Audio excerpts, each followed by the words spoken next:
अन्य आश्रय बिल्कुल नहीं होना चाहिए, कभी गुणाभिमान नहीं होना चाहिए। किस बात का गुणाभिमान? बहुत जल्दी आप भगवदानंद में डूब जाएंगे। इसमें हम ये नहीं कह रहे कि आपको कोई प्रयास करना है। एक है केवल सुलझने का विषय है इसमें, एक है केवल मुझे दृढ़ विश्वास प्रभु पर, प्रभु की कृपा पर, प्रभु की शरणागति पर कि मुझे भगवत प्राप्ति होगी। शाम दूसरा, मुझे कभी किसी अन्य का आश्रय नहीं लेना। आएंगे ऐसे अवसर, आपको प्रलोभन आएंगे, आपको भय आएंगे, दोनों बातें आएंगी जो आपको आश्रय से हटाने की चेष्टा करेंगे, लेकिन आपको न प्रलोभन में और न भय में। भारी से भारी भय और कोई कह रहा कि तुम चिंता मत करो मैं हूं, या तो तुम्हारे अंदर दृढ़ निश्चय होना चाहिए कि मेरे राधा वल्लभ लाल जी मुझे ऐसा संबोधन कर रहे हैं। फिर कोई अगर ये आया कि फलाने जी, अमुक जी हमें ऐसा बोल, अब हम निश्चिंत हुए, तो अंदर ही बैठा है जिसके तुम शरण में हो, जहां से तुम्हारी वाणी स्फुरित हो, वही उसी के पहले वो सुन रहा है, बहुत आराम से वहीं बैठा हुआ। अब उससे क्या चतुराई करोगे? अब वो देख रहा है शरणागत, वो मांग कर रहे हैं नन्नस चिंतन ये जना परिभाषते, वो ठेका ले रहे थे साम नित्याभियुक्तानंद युग अक्षर। कितना परमानंद का स्वर, इसीलिए हमें परमानंद का अनुभव नहीं हो रहा। इन तीन बातों को अपने लोग बैठ करके विचार करें और इनमें तीन में जो जरा भी दिखाई दे बिल्कुल नष्ट कर दो।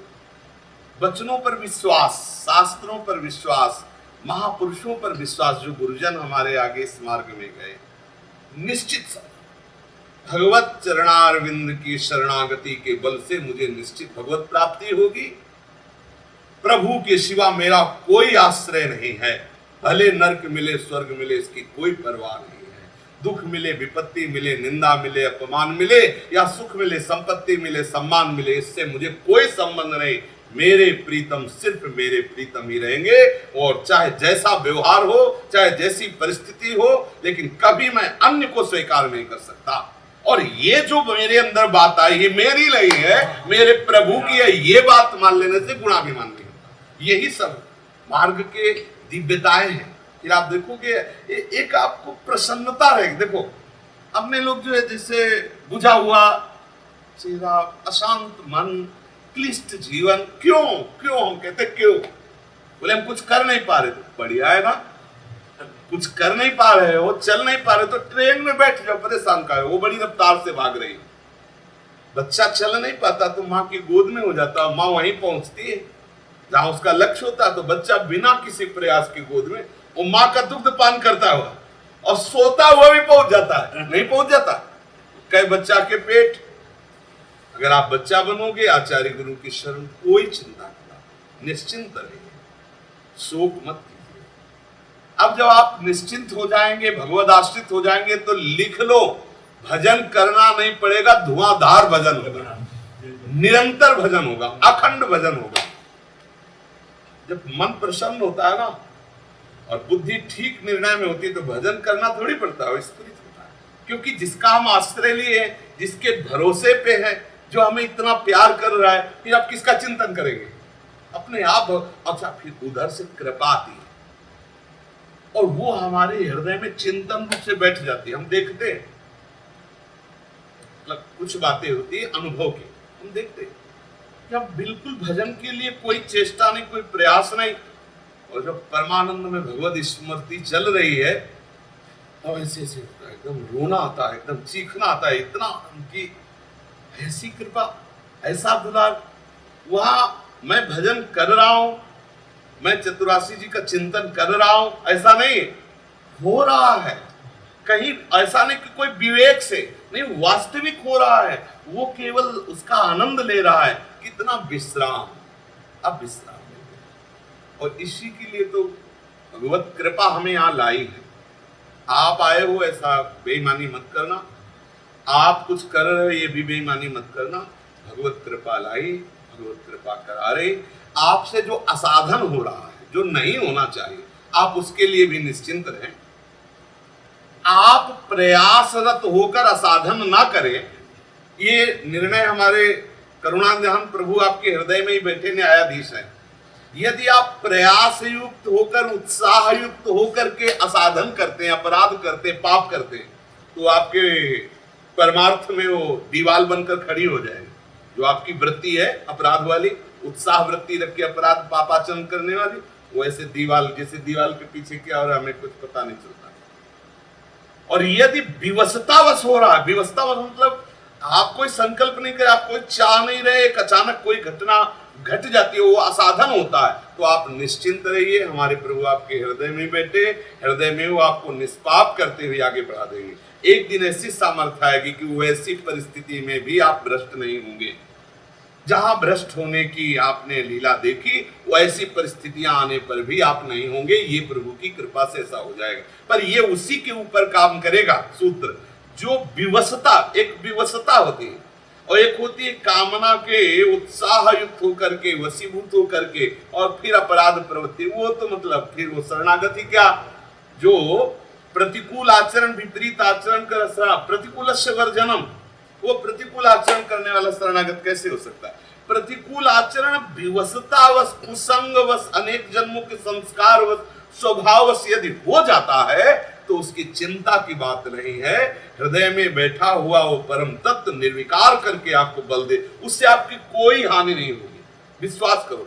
इसीलिए आचार्य चरण कह रहे हैं कि तिहारे आगिले पाछले अपराध हरिवंश के भी, पाछले और आगिले जो चूक हो जाए, आगिले का मतलब हो सकते हैं, इसलिए तो कहा आगिले हो सकते हैं, क्योंकि अनेक जन्मों के संस्कारवश, स्वभाववश हम न समझ पाए, विवशतावश हो जाए तो भी प्रभु है।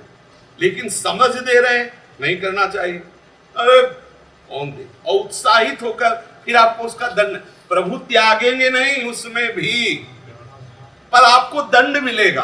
क्या दंड मिलेगा? आपके अंदर जो भगवदानंद है वो ढक जाएगा, कामनाओं की भीड़ लग जाएगी, वो फिर वो कृपा करेंगे और नवीन।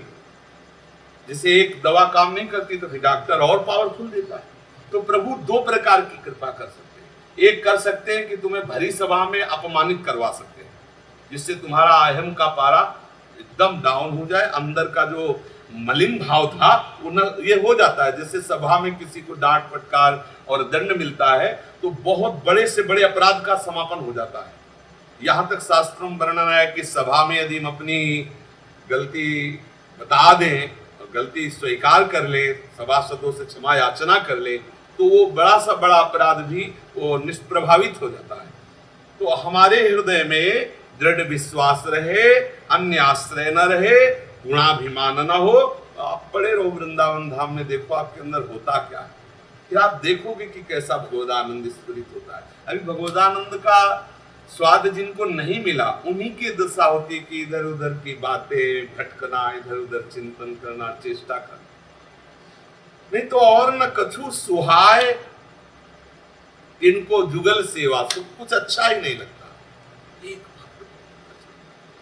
बड़े कृपा पात्र सब जन हो, बस अपने इस मन के जाल बुनने की जो वृत्ति है उसको हटा दीजिए। इस श्रीमद राधा सुधा निधि में हटाने के लिए ही जो मांगे की गई, कब ऐसा होगा लाडली जी? हम धीरे धीरे चंदन घर्षण करके फिर आपकी पत्रावली कर, ये जाल बुनना है इधर का, और ये जाल बुनना इधर का, कि कब ऐसा होगा कि शब्द स्पर्श रूप रसगंध जनित कौन सी ज्ञानेन्द्री के द्वारा या कर्मेंद्री के द्वारा हम कहां से, ये बहुत सावधान। जब हम एकांत बैठे तो हमारा यही विषय होना चाहिए, सेवक शरण सदा रहे, अनत नहीं विश्राम, वाणी श्री हरिवंश की।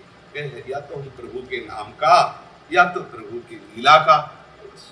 कुछ मन नहीं लग रहा तो भी आपका तपस्या भजन चल रहा है, क्योंकि आप भगवद आश्रित हो, आप धामवासी हो।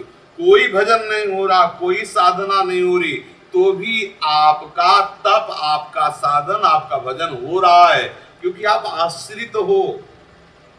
मान लो जैसे किसी फैक्ट्री मालिक के ही फैक्ट्री में ऐसा सिस्टम हो कि आप यही वास करो, पूर्ण अधीन रहो और यही नौकरी करो, यही सेवा करो, महीने में आपको इतनी अमुक धनराशि मिलेगी। अब वो वहीं रह रहा है और वो निकालने वाला स्वभाव वाला ना हो, स्वार्थी ना हो, तो अब 2 महीने 3 महीने 4 महीने लॉकडाउन में काम नहीं हुआ तो ईमानदार जो मालिक होगा वो बिना काम के आपको पैसा देगा, नहीं देगा। तो हमारे मालिक तो अति उदार भी सुंदर सूरत सुर सुकुमार। यदि वो हमसे भजन करा रहे, उनकी फैक्ट्री में आ गए, भजन की फैक्ट्री में वृंदावन धाम में भजन करा रहे हैं तो हमें पेमेंट मिलेगी, और यदि भजन नहीं हो रहा तो हम उनकी इस लीला धाम में रह रहे हैं, उनके लिए रह रहे हैं, ये भजन हो रहा है। तो विश्वास मान लो, आपकी अध्यात्म उन्नति में कोई फर्क नहीं पड़ने वाला, आपकी भगवत प्राप्ति में कोई फर्क नहीं। होता क्या है, जो हम ये कुसंग करते हैं, असत वार्ता करते हैं, असत चिंतन करते हैं, अन्य आश्रय लेते हैं, बस यही सब बिगड़ जाता है, यही सब बिगड़ जाता है। आप पक्का समझ लो, आपके अंतः की स्थिति यहीं से बिगड़ जाती है। इसे सुधार करना। श्री राधा।